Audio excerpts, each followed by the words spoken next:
Buen día de Dios, mis amados hermanos y amigos. Estamos nuevamente con ustedes por la gracia de Dios para continuar con el estudio de los eventos del porvenir. En esta ocasión la parte 2. La parte 1, el domingo 10 de mayo, estuvimos compartiendo la importancia de las profecías de Daniel capítulo 9, las 70 semanas de Daniel, 70 semanas de año. Y esto tiene que ver con el pueblo judío y su Mesías príncipe y todos los eventos que van a rodear su aparición. Pero voy a leer nuevamente el capítulo 10 de Primera Corintios y el versículo 32.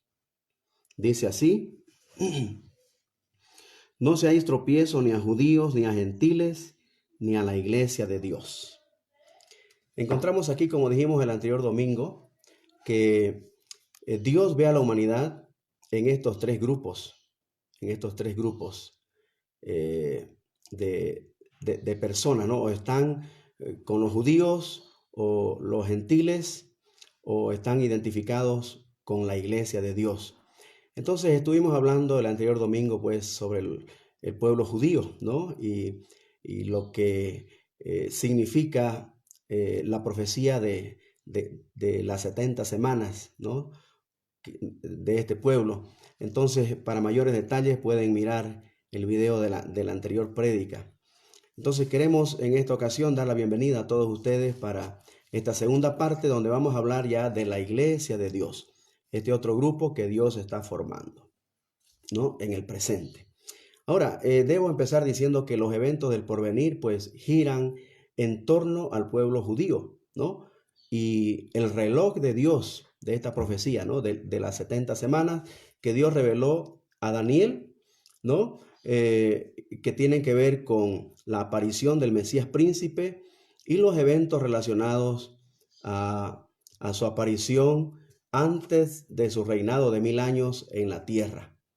Las 69 semanas se han cumplido ya, ¿no? Está en la historia prácticamente las 69 semanas o 483 años desde la orden de la salida del exilio de los judíos para reconstruir Jerusalén, que fue dada por el rey Artajerjes el año 445 a Nehemías, ¿no?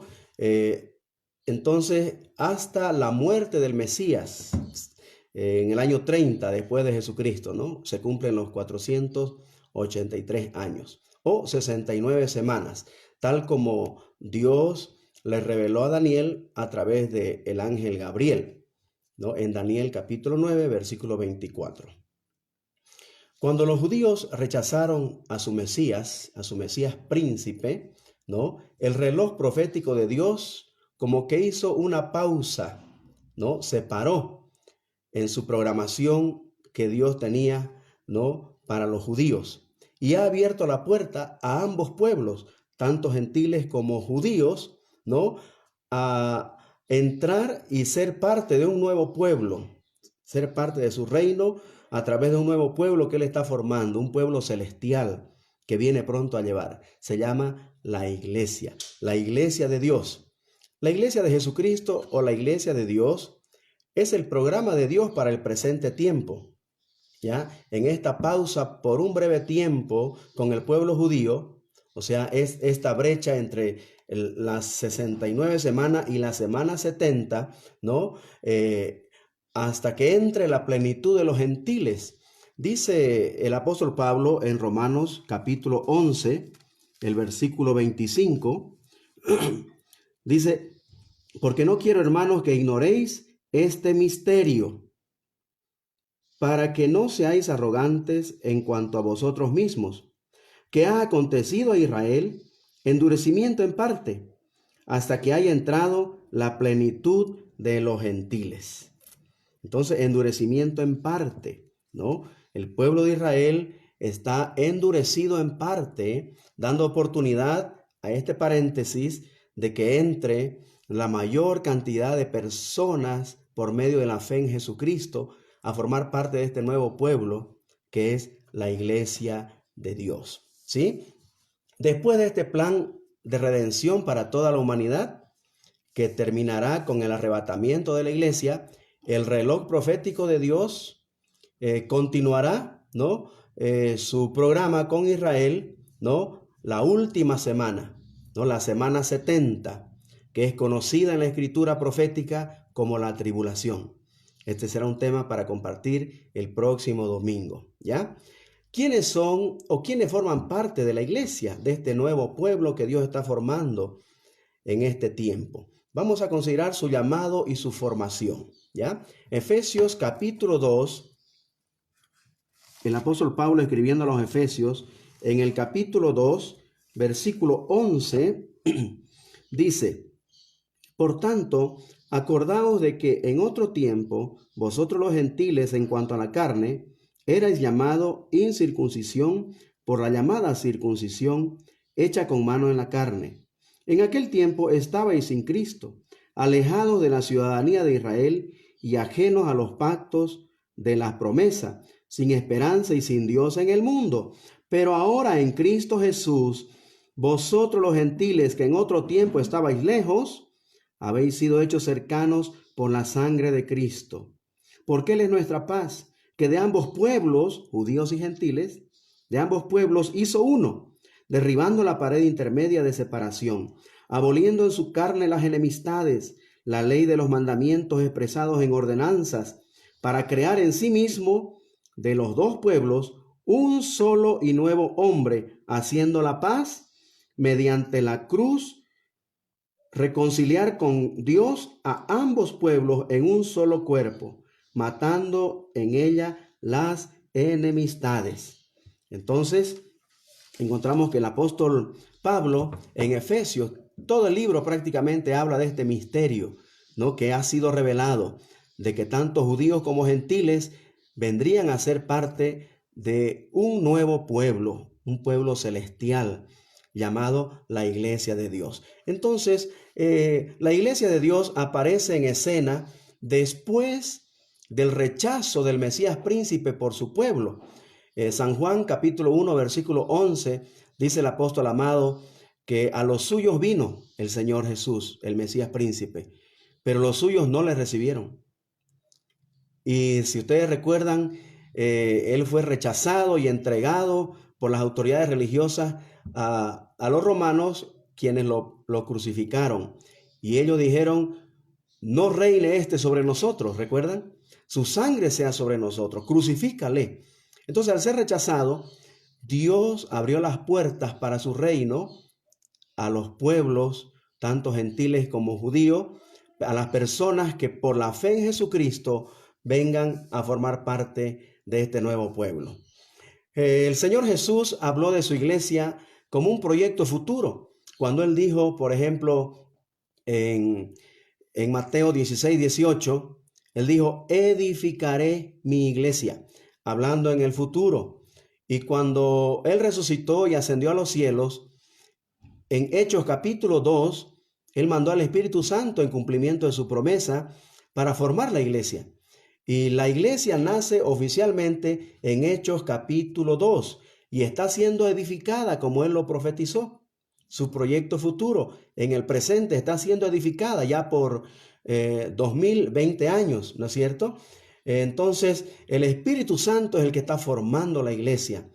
Todos los que creen en Cristo, dice 1 Corintios capítulo 12, verso 13, que por un solo espíritu fuimos todos bautizados en un cuerpo, el cuerpo de Cristo. El Espíritu Santo, cuando alguien cree en Cristo, lo saca de las tinieblas y lo coloca en el reino de la luz, en el cuerpo de Cristo, la iglesia. A todos se nos dio a beber de un mismo espíritu, dice, sean judíos o gentiles, esclavos o libres, ¿no? A todos sin excepción, por la fe en Cristo, somos colocados en su cuerpo, el cuerpo de Cristo, la iglesia. Efesios capítulo 1, verso 13, dice el apóstol Pablo que en él también vosotros, está diciéndole a los gentiles, Efesios, ¿no? Habiendo oído la palabra de verdad, el evangelio de vuestra salvación, y habiendo creído en él, fuisteis sellados con el Espíritu Santo de la promesa. El Espíritu Santo está formando a este pueblo, poniendo su marca sobre todos aquellos que han creído en Cristo y le han recibido como su Señor y Salvador.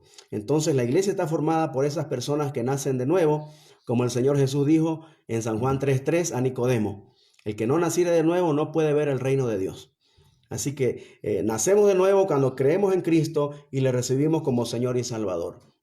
San Juan 1:12 dice: a todos los que le recibieron, a los que creen en su nombre, ahora no les dio potestad o el derecho de ser hechos o llamados hijos de Dios. Entonces la iglesia está formada por los hijos de Dios, por aquellos que creen en Cristo, ¿sí? Y son colocados en el cuerpo de Cristo. Hechos 16:31 dice: cree en el Señor Jesucristo y serás salvo. Aquellos que han creído en Cristo entonces y ya son salvos, han recibido el sello o la marca de Dios, que es su Espíritu Santo, son parte de la iglesia, ¿ya? Los que oyen y creen este llamado. La palabra iglesia en griego es eclesia, llamados fuera, los convocados. Se refiere a una asamblea, ¿no? Sacado entonces del mundo de las tinieblas, ¿no? Afuera, al reino de luz. Entonces, eso es iglesia, ¿ya? Y está formada por todos los que oyen el evangelio y creen en Jesucristo. Y esta asamblea pues está formada de ambos pueblos, tanto judíos como gentiles. Todo aquel que en él cree, no se pierda, mas tenga vida eterna. ¿Y cuál es su función? ¿Cuál es la misión de la iglesia? ¿Por qué está aquí en la tierra todavía? ¿Por qué el Señor aún no termina este proyecto, este paréntesis para tratar con Israel? Pues la misión de la iglesia tiene que ver, ¿no?, con glorificar a Dios. Está en la tierra para darle la honra y la gloria a Dios. 1 Corintios 10:31 dice: hacedlo todo para la gloria de Dios. Sea que comamos o bebamos, tenemos que hacerlo todo para la gloria de Dios. Así que la iglesia está para glorificar a Dios, ¿sí? Haciendo discípulos. La Biblia dice en Mateo 28:19 y 20 que el Señor Jesucristo en su gran comisión les dice: y haced discípulos a todas las naciones, bautizándolos en el nombre del Padre, del Hijo y del Espíritu Santo, ¿verdad? Enseñándoles que guarden todas las cosas que yo os he mandado. Entonces, la iglesia glorifica a Cristo cumpliendo la gran comisión. Estamos aquí, nuestra función, nuestra razón de ser aquí en la tierra es hacer discípulos. También estamos para anunciar las virtudes de aquel que nos llamó de las tinieblas a su luz admirable. 1 Pedro 2:9. Dice 1 Pedro 2:9, ¿no?, que somos nación santa, pueblo adquirido por Dios, linaje escogido, real sacerdocio, para anunciar las virtudes de aquel que nos llamó de las tinieblas a su luz admirable. En esto es glorificado el Padre, en que anunciemos sus virtudes. Dice Mateo capítulo 5, ¿no?, el versículo 13 al 16, que como la sal y la luz de este mundo, debemos influenciar con las buenas obras de la salvación en Cristo. Y en esto los hombres glorificarán a nuestro Padre que está en los cielos. Entonces nosotros estamos aquí en la tierra para reflejar a Cristo, para que Dios sea glorificado a través de nuestro ministerio como representante de Cristo. La Biblia dice en 2 Corintios capítulo 5 que somos embajadores de Cristo. Somos agentes de reconciliación, agentes de cambio de la humanidad. Todo aquel que oye y cree el evangelio nace de nuevo a una nueva vida. Entonces estamos aquí para influenciar con el evangelio, transmitiendo a través de nuestra conducta y nuestro testimonio la imagen de Cristo. Gálatas 2:20 dice el apóstol Pablo: no, ya no vivo yo, Cristo vive a través de mí. Entonces estamos aquí, ¿no?, para glorificar a Dios reflejando a Jesucristo. Esa es nuestra misión, esa es la misión de la iglesia. Por eso está aquí en la tierra todavía, ¿sí? Pero también miremos a este pueblo celestial que Dios está formando, que es la iglesia. Miremos su destino. ¿Hacia dónde va? ¿Hacia dónde va la iglesia? ¿Hacia dónde se dirige? ¿Cuál es su destino? La Biblia dice en Filipenses capítulo 3, versículo 20, dice: nuestra ciudadanía está en los cielos, de donde esperamos a nuestro Redentor que venga por nosotros. ¿No? Filipenses 3:20. Entonces, ¿hacia dónde vamos? Hacia Cristo. Cristo en San Juan capítulo 14 dijo, voy pues a preparar lugar para vosotros. Y si me voy a volver a llevarlo. Dice, voy a ir a preparar el lugar para que donde yo esté, vosotros también estéis.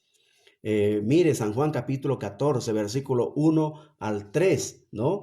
Entonces la iglesia está de paso aquí en la tierra. Su destino es el cielo, allá con el Señor, donde tenemos nuestra morada celestial que Él ha ido a preparar. Y también ese es nuestro lugar porque somos la novia de Cristo, que Cristo viene pronto a llevar como el novio allá a su casa para luego celebrar las bodas del Cordero. En este presente tiempo, la iglesia como novia está siendo preparada.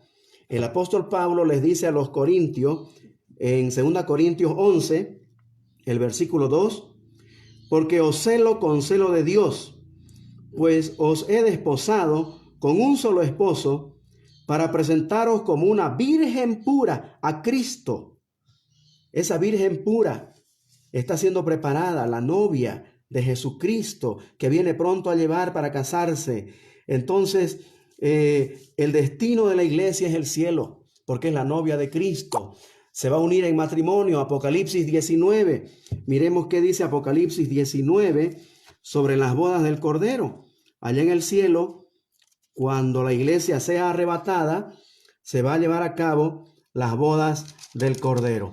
Dice en Apocalipsis 19, versículo 7, dice, gocémonos y alegrémonos y démosle gloria porque han llegado las bodas del Cordero y su esposa se ha preparado, ¿no? La novia, la iglesia, y a ella se le ha concedido que se vista de lino fino, limpio y resplandeciente, porque el lino fino es las acciones justas de los santos de la iglesia, que en el tribunal de Cristo ya ha sido vestida de lino fino, de estas obras que Dios va a premiar de sus fieles, ¿no? Entonces, el destino de la iglesia es el cielo, porque es la novia de Cristo. Cristo viene a llevarla, el esposo, el novio, para celebrar las bodas del Cordero y vivir para siempre con Él allá en el cielo. Apocalipsis 21:2 dice que como la nueva Jerusalén, como la esposa de Cristo, ¿no? Capítulo 22, versículo 17, estaremos siempre con el Señor. Esta es una bonita figura de la relación que tiene el creyente con Cristo, ¿sí? La novia de Cristo, su destino es el cielo. Por eso el novio viene a llevársela, viene a raptarla, viene a arrebatarla del planeta Tierra que está viviendo pues las previas a este momento, ¿no? Por todo lo que está aconteciendo en esta degradación espiritual, moral, social que vive nuestro país. Pero eso vamos a hablar en el próximo tema sobre la tribulación. Sigamos hablando de la iglesia, el pueblo celestial de Dios. Ya hemos hablado de su llamado, de su formación, hemos llamado de su misión, hemos hablado también de su destino, hacia dónde va, ¿sí? Ahora hablemos de su historia, hablemos de la historia de la iglesia, ¿sí? El curso histórico de la iglesia fue revelado proféticamente al apóstol amado, el apóstol Juan, en la isla de Patmos. El Señor Jesucristo reveló, ¿no? En Apocalipsis capítulo 1, voy a pedirles por favor que abran sus Biblias, Apocalipsis capítulo 1, porque aquí vamos a mirar cómo el Señor le revela a Juan de lo que va a escribir. ¿De qué va a escribir Juan en el libro de Apocalipsis? Esta revelación que Jesucristo hace al apóstol Juan. Toma nota. Apocalipsis 1:19 le dice, escribe las cosas, que has visto. Las cosas que has visto. ¿Qué es lo que ha visto el apóstol Juan en el capítulo 1? A Jesucristo resucitado, a Jesucristo como el gran Dios y Salvador de la iglesia, el Dios eterno, ya no como ese bebé inocente en el establo de Belén, ya no como aquel cordero que fue llevado mudo al matadero sin decir nada, Ya no así, sino como el Dios eterno que después de resucitado tomó su gloria y ahora reina por los siglos de los siglos. De eso tenía que escribir Juan. Escribe las cosas que has visto en esta visión. El Cristo resurrecto, el gran Dios y Salvador de la iglesia. Pero también le dice, escribe, Apocalipsis 1:19, escribe de las cosas que son en el presente, ¿sí? Haciendo referencia a la iglesia, el curso histórico de la iglesia, la formación de la iglesia, que ya a estas alturas, a fines del primer siglo, ya tenía 70 años de historia la iglesia, y habían cientos de iglesias ya en el Oriente Medio, y el Señor Jesucristo escogió 7 de ellas, 7 iglesias del Medio Oriente, del Asia Menor. ¿Con qué propósito? Con el propósito de que detrás de esa iglesia, Él revelara la era o las épocas por las que la iglesia debía pasar hasta el rapto. ¿Sí? Las cosas que son es la era de la iglesia. Por ejemplo, estas iglesias fueron escogidas de acuerdo a su lugar, donde se encontraban, ¿no es cierto? De acuerdo a su estado espiritual en que se encontraban, de acuerdo a su cultura y su medio ambiente, para que detrás de ella viniera la lección de las épocas de la iglesia hasta el arrebatamiento. Por ejemplo, la iglesia de Éfeso. La iglesia de Éfeso fue escogida porque ella ilustraba la era apostólica de la iglesia, los 70 años de cristianismo apostólico. La primera iglesia fue la iglesia apostólica, ¿sí? Entonces eso duró hasta el primer siglo prácticamente, ¿no? Y después vino otra época y lo ilustra el mensaje de la iglesia de Esmirna. La iglesia de Esmirna representa la era de las persecuciones, la era de las tribulaciones que atravesó la iglesia bajo el imperio romano y sus diferentes emperadores que hicieron estragos, escarnio de la iglesia, ¿no? Queriendo apagar el cristianismo. La iglesia de Esmirna ilustra a la iglesia perseguida que duró del año 100 al año 312, cuando el emperador Constantino abraza la fe cristiana, ¿no? En una situación muy interesante que pone, por supuesto, duda de su nuevo nacimiento. Pero abraza la fe cristiana y da libertad al cristianismo, no más persecución para el cristianismo. Ahí como que hay un relajo, ¿no? Hay una pausa, un descanso del crecimiento puro de la iglesia, ¿sí? Y luego viene el mensaje a Pérgamo. La iglesia de Pérgamo, por ejemplo, ilustra esa época que vino después de Constantino, ¿no? De la historia de la iglesia. Y se la conoce como la era mundanal, cuando la iglesia imperial empieza su dominio del mundo, cuando el cristianismo se alía, hace su alianza con el gobierno, con el imperio y se convierte en una fuerza política, la religión. Por eso se le llama la iglesia imperial. El mensaje Pérgamo ilustra ese tiempo de la iglesia imperial del año 312 hasta el año 590 que se consolida prácticamente, ¿no?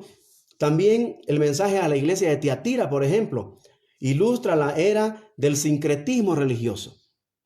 Aquí empieza ya ese periodo de oscurantismo que vivió la iglesia cuando el cristianismo, el evangelio, prácticamente la sana doctrina fue contaminada, ¿sí? Con un sincretismo religioso. La iglesia se convirtió en una iglesia no solamente dominante del mundo, pero tolerante, una iglesia permisiva que abrió las puertas a un montón de prácticas religiosas paganas que hasta hoy día la cultiva la iglesia tradicional. Esta es la historia de la iglesia, el mensaje de la iglesia de Tiatira, la era de la iglesia imperial. Luego viene el mensaje a Sardis. El mensaje a Sardis, por su contenido, usted va a leer ahí el mensaje a Sardis, ¿no? Ilustra la era de la reforma. La iglesia sufrió una reforma y vaya que era necesaria una reforma. El año 1517, ¿no? Varios fieles siervos de Dios quisieron volver a la Biblia, porque en el tiempo del mensaje a Tiatira, ¿no?, el oscurantismo del cristianismo, la iglesia escondió la Biblia. La Biblia fue escondida y el que tenía una porción de la Escritura era considerado hereje y era quemado, ¿no?, en la hoguera, era ahorcado, perseguido, tratado como un hereje, ¿no? Triste, el oscurantismo. Por eso fue necesario una reforma y se dio el año 1517 al 1750. Duró este periodo que ilustra el mensaje a la iglesia de Sardi. Era necesaria una reforma. Y después obviamente hubo otra contrarreforma ya del catolicismo romano, ¿no? Pero ya no recuperó el evangelio puro, que sí lo predicó la iglesia protestante, ¿sí? Y ahí vienen los otros mensajes ya. El mensaje a Filadelfia, por ejemplo, ilustra la iglesia verdadera, la iglesia fiel, la iglesia que, como su nombre dice, amor fraterno, que realmente pone en práctica el evangelio. Ilustra este tiempo de la iglesia verdadera, la iglesia fiel, morando en medio del cristianismo profesante. El cristianismo profesante que es ilustrado con el mensaje a la Odisea. El mensaje a la iglesia de la Odisea ilustra a la iglesia apóstata, la iglesia tibia, ¿no? Aquel cristianismo nominal que está imperando en el mundo y se está poniendo de moda en el mundo, predicando otro evangelio, ¿sí? Entonces, esto durará, por supuesto, hasta que Cristo lleve a la iglesia verdadera, ¿sí? A la iglesia fiel, al creyente fiel que está esperando su venida. El mensaje a la iglesia de la Odisea, pues, muestra a Cristo fuera de la iglesia, llamando. Por eso su llamado es personal. Y dice 3:20, he aquí yo estoy a la puerta y llamo, dice. Si alguno oye mi voz y abre la puerta, entraré a él, cenaré con él y él conmigo. Eso es lo que el Señor quiere. Y ese es el llamado que hace a la iglesia apóstata, la iglesia tibia, un cristianismo nominal de este tiempo. Entonces, como pueden apreciar, el apóstol Juan tenía que escribir el curso histórico de la iglesia y lo hace en el capítulo 2 y el capítulo 3 de Apocalipsis, ¿sí? Miren ustedes, esto fue revelado a fines del año 100, el primer siglo del cristianismo. Y Dios, Jesucristo, como en una película, muestra el curso histórico de la iglesia hasta el arrebatamiento.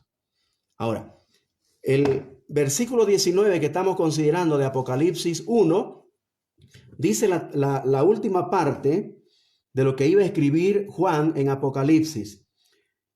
Y las que han de ser después de esta, dice. Tome nota. Y las que han de ser después de estas. Entonces, de tres cosas tenía que escribir Juan en Apocalipsis. De lo que había visto, la visión de Jesucristo como Dios eterno, en el capítulo 1. De las cosas que has visto, las cosas que son, la iglesia, capítulo 2 y capítulo 3, el curso histórico de la iglesia, y las cosas que sucederán después de esta, las cosas que han de ser. Eso habla del futuro. Por eso capítulo 4 de Apocalipsis hasta el capítulo 22 es futuro, es lo que va a acontecer después del rapto de la iglesia. Tome nota, por favor. Así que la historia de la iglesia tiene que ver entonces con las cosas que son actualmente, capítulo 2 y capítulo 3. Miremos ahora el arrebatamiento de la iglesia, el fin de la iglesia, en qué va a acabar, en qué va a terminar este pueblo nuevo, celestial que Dios está formando. Primera Tesalonicenses, capítulo 4, versos 13 al 18. Ahí está narrado cómo va a ser este evento. Pero acompáñeme ya que estamos en Apocalipsis, capítulo 4, mire cómo empieza el versículo 1. No hay dónde perderse de qué continúa después de la historia de la iglesia, después del rapto de la iglesia. Mire cómo empieza el capítulo 4, el versículo 1. Dice, después de esto miré, y he aquí una puerta abierta en el cielo. Esto es en el cielo. Y la primera voz que oí como de trompeta, hablando conmigo, dijo, sube acá y yo te mostraré las cosas que sucederán después de estas. Subraye la última parte del versículo 1, capítulo 4 de Apocalipsis, versículo 1. Yo te mostraré las cosas que sucederán después de estas. Lo que dice el capítulo 1, versículo 19. Las cosas que sucederán después del rapto de la iglesia. Capítulo 4, capítulo 5, lo que pasa en el cielo. Capítulo 6, lo que pasa en la tierra. Y así sucesivamente los capítulos nos van mostrando escenas en el cielo. Por ejemplo, el tribunal de Cristo, cuando Cristo premia a la iglesia como novia se viste de lino fino, lista para el matrimonio. Abajo en la tierra, la gran tribulación. Arriba en el cielo, las bodas del Cordero, nuestro matrimonio con nuestro Señor Jesucristo en la tierra, etc. Entonces, mire usted cómo el Señor Jesucristo, como en una película, nos revela todo lo que va a acontecer en el futuro. ¿Sí?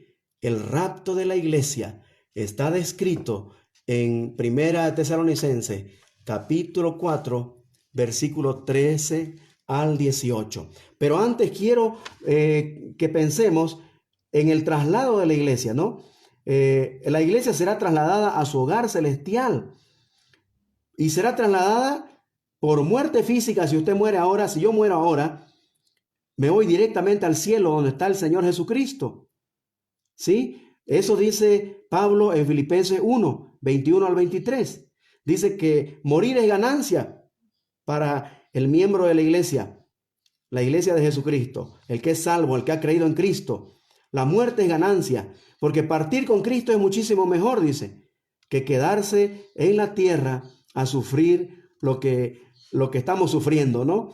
Y lo que va a sufrir la gente que no cree en Cristo en la tribulación. Entonces podemos ser trasladados por la muerte física, ¿sí? Nuestro cuerpo duerme, se va al cementerio, nuestra alma y espíritu se van a Dios con vida a disfrutar del Salvador.